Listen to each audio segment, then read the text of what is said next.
New arrivals in South Mogadishu, victims of a new crisis in Somalia, a devastating drought that has forced more than 135,000 Somalis to flee so far this year.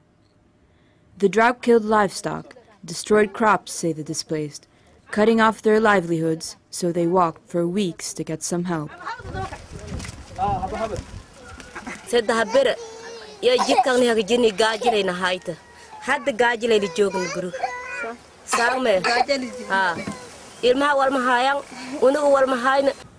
UNHCR estimates that a quarter of Somalia's 7.5 million population is now either internally displaced or living outside of the country as refugees.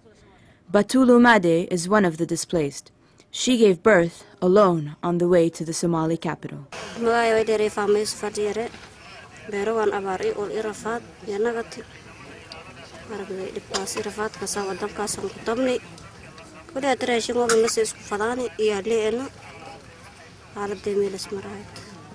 Children are particularly affected. Over half of them are suffering from malnutrition, in some cases their vulnerability, leaving them with little strength to live. At this feeding center run by a local NGO, the numbers of people in need is almost overwhelming. They wait patiently under the sun. Here at least they will get some food.